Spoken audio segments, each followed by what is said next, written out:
Price the Lord. ஆண்டவரும் இரட்சகருமாய் இருக்கிற இயேசு கிறிஸ்துவின் நாமத்தினாலே தினம் ஒரு தீர்க்கதரிசனம் என்கிற தேவனுடைய வார்த்தைக்கு உங்களை வரவேற்கிறோம். தீர்க்கதரிசனம் என்பது தேவ ஆவியால் அருளப்பட்ட தேவனுடைய வாக்குத்தத்தமான வார்த்தை மாத்திரமே. இந்த நாளுக்குரிய தீர்க்கதரிசனமான வார்த்தைகளை வாசித்து நாம் ஜெபிக்கலாம். சங்கீதம் 138வது சங்கீதம் 8வது வசனத்தை நான் வாசிக்கிறேன். கர்த்தர் எனக்காக யாவையும் செய்து முடிப்பார்.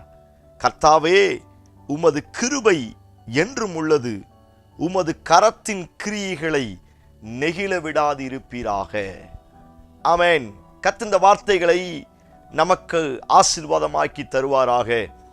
இந்த நாளுக்கு தேவன் நமக்கு வாக்குத்தத்தமாய் கொடுக்கிற தீர்க்கதரிசனமான வார்த்தை, அவர் நமக்காய் யாவையும் செய்து முடிக்க அவர் வல்லமையுள்ளவராய் இருக்கிறார். சங்கீதக்காரனாகிய தாவீது இந்த வார்த்தையை இப்படி விசுவாசத்தோடு நம்பிக்கையோடு அவர் அறிக்கை செய்கிறார். கர்த்தர் எனக்காக யாவையும் செய்து முடிப்பார். இந்த சத்தத்தை கேட்கிற உங்களுக்கு இந்த வார்த்தையை தீர்க்கதரிசனமாய் ஆண்டவர் உரைக்கிறார். நீங்களும் விசுவாசத்தோடு ஆமென் சொல்லி இந்த வார்த்தையை பிடித்து கொள்ளுங்கள். நீங்களும் நானும் ஆராதிக்கிற நம்முடைய ஆண்டவர் நமக்காய் யாவையும் செய்து முடிக்க வல்லமை உள்ளவராய் இருக்கிறார். ஸ்தோத்திரம். இதே தாவீது 57வது சங்கீதத்தில் இதே வார்த்தையை சொல்லுகிறார். 2வது வசனத்தில், எனக்காய் யாவையும் செய்து முடிக்க போகிற தேவனை நோக்கி கூப்பிடுவேன். ஃபர்ஸ்ட் அவனுக்கு முடிக்க போகிற அப்படிங்கிறான். செய்து முடிக்க போகிற தேவனை நோக்கி கூப்பிடுவேன். ஆனா அங்க 138வது சங்கீதத்துல முடிக்க போகிற தேவன் அப்படின்னு சொல்லல, அவர் எனக்காய் யாவையும் செய்து முடிப்பார்.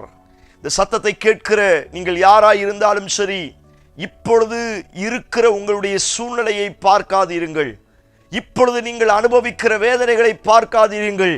நீங்கள் எவ்வளவு கஷ்டத்தில் இருந்தாலும், எவ்வளவு பாடுகளில் இருந்தாலும் தைரியமாய் இந்த வார்த்தையை அறிக்கை செய்யுங்கள். நான் ஆராதிக்கிற கர்த்தர் எனக்காய் யாவையும் செய்து முடிப்பார். நான் சொல்லுகிறேன், நீங்கள் இந்த வார்த்தையை முடிப்பார் என்று சொல்லும் பொழுதே ஆண்டவர் அதை நிறைவேற்றி முடிக்க வல்லமையுள்ளவராய் இருக்கிறார். எத்தனை பேர் இந்த வார்த்தைக்கு ஆமென் சொல்றீங்க? வசனம் சொல்லுகிறது, அவர் சொல்லியும் செய்யாமல் இருப்பாரோ, வசனித்தும் நிறைவேற்றாமல் இருப்பாரோ? நான் சொல்லுகிறேன், கர்த்தர் உங்களுக்காக 1, 2, 3 அல்ல, சோத்திரம், நீங்கள் எதிர்பார்க்கிற, ஜெபிக்கிற, ஏங்கிக் கொண்டிருக்கிற, கண்ணீர் வடித்து கொண்டிருக்கிற அத்துணை காரியத்தையும் எனக்காக யாவையும் அவர் செய்து முடிப்பார் என்கிற நம்பிக்கை எனக்குள்ளாய் வரும் பொழுது இந்த வார்த்தை ஆமென்றும் ஆமேன் என்றும் நிறைவேற வல்லமை உள்ளதாய் இருக்கிறது. நான் சொல்லுகிறேன், இப்பொழுது இருக்கிற உங்களுடைய சூழ்நிலையை பார்க்காதீங்க. ஆண்டவர் உங்களுக்கு ஒரு காரியத்தை செய்வேன்னு வாக்குத்தத்தம் பண்ணியிருந்தார்னா, ஆண்டவர் உங்களுக்கு ஒரு காரியத்தை செய்து தருவேன் என்று சொல்லியிருந்தார்னா, அதை முழுவதுமாய் பிடிக்க ஆரம்பியுங்கள். அழகான வார்த்தை, ஸ்தோத்திரம். அவர் செய்து முடிப்பார், செய்து முடிப்பார். ஈசாய் வீட்டிற்கு சாமுவேல் வருகிறான். சாமுவேல் வருகிற செய்தி கூட தாவீதுக்கு தெரியாது. அந்த ஈசாய் வாழ்ந்த அந்த பட்டணம் முழுவதும், அந்த ராமா பட்டணம் முழுவதிலும் பெரிய ஆர்ப்பாட்டம், பெரிய சந்தோஷம், களிப்பு உண்டாகிறது. காரணம், அங்க இருக்கிற தலைவர்கள் எல்லாம் இன்னைக்கு நம்ம பட்டணத்திற்கு சாமுவேல் தீர்க்கதரிசி வரப்போறார். அவர் வந்து ஈசாய் வீட்டில் இருக்கிற ஒருவரை ராஜாவாக அபிஷேகம் பண்ண போறார். அந்த இடம் முழுவதும் பயங்கர கொண்டாட்டம். பெரிய தலைவர் வருகிறார், சாமுவேல் வருகிறார்.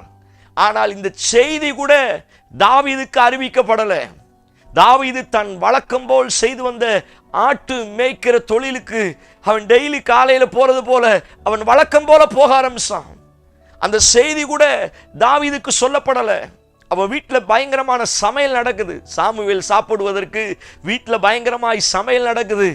அவன் கூட பிறந்த அன்னைமார்கள் எல்லாரும் நம்மளைத்தான் ராஜாவா அபிஷேகம் பண்ண போறார் அப்படின்னு சொல்லிட்டு எல்லாரும் அதிகமாய் சாமுவேலை கவருவதற்கு எல்லாரும் மேக்கப் பண்ணிக்கிட்டு இருக்கிறாங்க. ஆனால் இந்த செய்தி தாவீதுக்கு அறிவிக்கப்படலை. அவங்க வீட்டில் இருக்கிற அம்மாவோ அப்பாவோ அல்லது அவங்க கூட பிறந்த சகோதரர்களோ அவங்க அந்த இடத்தை சுற்றி இருக்கிற எந்த மனுஷனும் சொல்லலை தாவீதுக்கு. அவன் வழக்கம் போல ஆடுகளை மேய்க்க போய்விட்டான். நமக்கு நடந்த காரியம் தெரியும். ஆண்டவர் சோத்திரம் இந்த சாமுவேல் அபிஷேகம் பண்ண ஈசாய் வீட்டுக்கு வந்த உடனே மூத்தவனை பார்த்த உடனே இவன் தான் என்று இவன் அவசரப்படுகிறான். இரண்டாவது ஒருத்தனை பார்த்த உடனே இவன் தான் என்று அவசரப்படுகிறான். மறுபடியும் ஒவ்வொருத்தனாய் கடந்து போகும் பொழுது இந்த சாமுவேல் இவர் தான் ராஜா அப்படின்னு இவர் பிளான் பண்றார். ஆனா ஆண்டவர் சொல்கிறார், சாமுவேலே நீ முகத்தை பார்க்கிறார், நானோ இருதயத்தை பார்க்கிறேன். வேற ஒருத்தர் இருக்கிறாரா? உடனே அப்பதான் சாமுவேல் கேட்கிறார் ஈசாயிட்ட, உங்களுடைய குமாரர்களில் வேற ஒருவன் இருக்கிறானா? ஸ்தோத்திரம். சொன்ன மாத்திரத்தில் ஆமா ஒருத்தன் இருக்கிறான், அவன் மலைகளில் அவன் ஆடுகளை மேய்த்து கொண்டிருக்கிறான். உடனே சாமுவேல் சொன்ன வார்த்தை, அவன் வீட்டுக்கு வர்ற வரைக்கும் உங்க வீட்டில் நான் சாப்பிட மாட்டேன். ஸ்தோத்திரம். வேதத்தில் வாசிக்கிறோம், வேகமா இந்த செய்தி தாவீதுக்கு அறிவிக்கப்படுகிறது. தாவீது பார்த்த மாத்திரத்தில் ஆண்டவர் சொன்ன முதல் வார்த்தை இவன் தான், நீ எழுந்து அபிஷேகம் பண்ணு. இந்த வார்த்தையை சொன்ன மாத்திரத்தில் ஸ்தோத்திரம் சாமுவேல் தன்னுடைய தைல குப்பியை எடுத்து தாவீதின் மேல் ஊற்றி அவனை ராஜாவாக அபிஷேகம் பண்ணினார் என்று வேதத்திலே வாசிக்க முடியும். அவனை எப்ப ராஜாவாய் அபிஷேகம் பண்ணினாரோ அப்பொழுதிலிருந்து பயங்கரமான பிரச்சனை. ஒவ்வொரு ரீதியிலும் அவன் மேல வர வர சோத்திரம் பல பிரச்சனைகளை அனுபவித்தான், பல கஷ்டங்களை அனுபவித்தான், சொந்த குடும்பத்தாரால் அனுபவித்தான், சோத்திரம் கூட பிறந்தவர்களால் அனுபவித்தான். அங்கே யுத்தத்திற்கு போகிற இடங்களில் சோத்திரம் கோலியாத்துக்கு விரோதமாய் நிற்கும் பொழுது கோலியாத் அவமானப்படுத்தினான். அங்க இருக்கிற ராஜாக்கள் வித்தியாசமாய் பார்க்க ஆரம்பித்தார்கள். ஆனால் தாவீதுக்கு ஒரு அசைக்க முடியாத நம்பிக்கை இருந்தது. என் வீட்டில் ஆண்டவருடைய வார்த்தையின் பிரகாரம் ஆண்டவர் என்னை ராஜாவாய் அபிஷேகம் பண்ணி இருக்கிறார். ஒருவேளை இப்பொழுது சிங்கம் இருக்கலாம், இப்பொழுது கரடி இருக்கலாம், இப்பொழுது கோலியாத் வரலாம், இப்பொழுது சவுலும் சவுளுடைய குடும்பத்தாரும் வரலாம், இப்பொழுது பெலிஸ்தியர் வரலாம், இப்பொழுது அமலேக்கியர் வரலாம். ஆனால் எத்தனை பேர் எனக்கு விரோதமாய் வந்தாலும் என் வீட்டில் வச்சு அப்பா என்னை ராஜாவாய் அபிஷேகம் பண்ணி வைத்திருக்கிறார். அவர் சொன்ன காரியத்தை எனக்காய் யாவையும் செய்து முடிப்பார் என்று நம்ப ஆரம்பித்தார். கர்த்தர் தாவீதை ராஜாவாக உயர்த்தினார். எத்தனை பேர் இந்த வார்த்தைக்கு ஆமென் சொல்றீங்க? அவ்வளவு சீக்கிரத்தில் ராஜாவாய் வரல, அபிஷேகம் பண்ண அடுத்த நாளே ராஜா போஸ்டுக்கு வரல. ராஜா இடத்துல உட்காருவதற்கு பல பிரச்சனைகள் வந்தது, பல பேர் எழும்பினாங்க. சோத்திரம். சவுல் கட்டி பிடித்து கொண்டே பின்னாடி அவனை குத்தலாம் அப்படின்னு யோசிக்கிறான். அவன் வீட்டிலேயே அவனுக்கு குழி பறிக்கிறாங்க. இன்னும் சொல்லப்போனா அவனுடைய சொந்த குமாரன் அப்சலோமே சோத்திரம் தாவீதை கொலை செய்வதற்கு வருகிறான். சோத்திரம். காரணம், தாவீது ராஜாவாய் மாறக்கூடாது. ஆனால் ஆண்டவருடைய முடிவு அது வேற இல்லை. சோத்திரம். வீட்டில் வச்சு ராஜாவாய் அபிஷேகம் பண்ணி இந்த ராஜாவை ஆண்டவர் உயர்த்த வேண்டும் என்று திட்டம் வைத்திருந்தார். அந்த திட்டத்திற்கு எத்தனை தடைகள் வந்துச்சு, ஆனாலும் தாவீதுக்கு அசைக்க முடியாத நம்பிக்கை இருந்துச்சு. கர்த்தர் எனக்காக யாவையும் செய்து முடிப்பார். எத்தனை பேர் இந்த வார்த்தைக்கு ஆமென் சொல்றீங்க?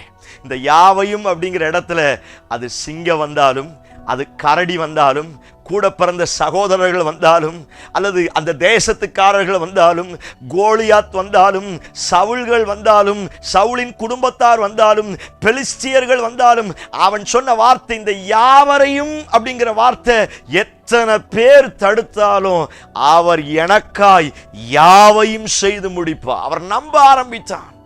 தாவீது விசுவாசிக்க ஆரம்பித்தான். நான் சொல்லுகிறேன், முன்னாடி நிக்கிற கோலியாத்தை பார்க்காதீங்க, உங்களை பின்னாடி துரத்திட்டு வர்ற சவுலை பார்க்காதீங்க, உங்களை பின்னாடி கொலை செய்வதற்கு வருகிற அல்லது விரட்டி கொண்டு வருகிற அப்சலோமை பார்க்காதீங்க. ஆண்டவருடைய வாக்கு தத்தத்தை பாருங்க. அன்னைக்கு அப்பா சொன்னார்ல, அவர் செய்து முடிப்பார், நம்புங்க. நான் சொல்லுகிறேன், நீங்கள் நம்ப நம்ப அவர் யாவையும் செய்து முடிப்பார். Praise God.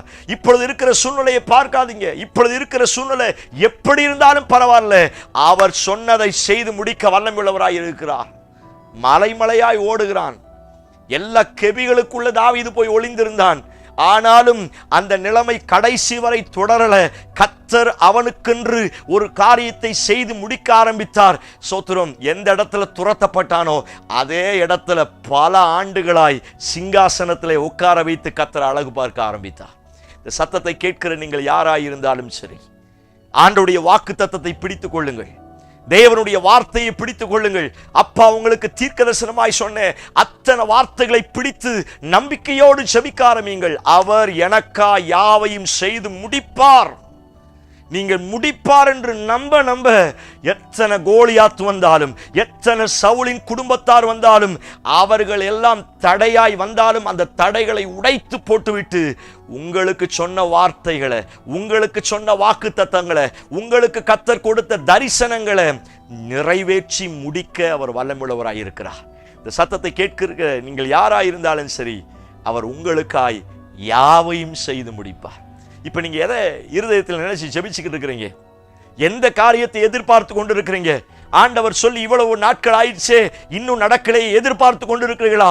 இன்றைக்கு ஆண்டவர் இந்த வார்த்தையை உங்களுக்கு தான் தீர்க்கதரிசனமாய் சொல்லுகிறார். நீ விசுவாசிக்க ஆரம்பி, நான் உனக்காய் யாவையும் செய்து முடிப்பேன் என்று கர்த்தர் வாக்குத்தத்தம் பண்ணுகிறார். எந்த காரியத்திற்காய் ஜெபித்துக் கொண்டு இருக்கிறீங்க? எந்த காரியத்துக்காய் எதிர்பார்த்து கொண்டு இருக்கிறீங்க?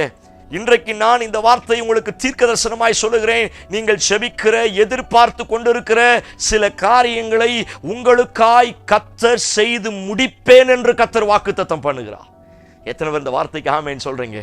தாவீதுக்கு எல்லாவற்றையும் செய்து முடித்தது போல, யாவையும் செய்து முடித்தது போல, உங்களுக்காய், உங்க பிள்ளைகளுக்காய், உங்கள் எதிர்காலத்திற்காய் ஆண்டவர் யாவையும் செய்வேன் என்று வாக்குத்தத்தம் பண்ணுகிறார். என்னோடு கண்களை மூடி சேர்ந்து ஜெபிக்க ஆரம்பிப்போம்.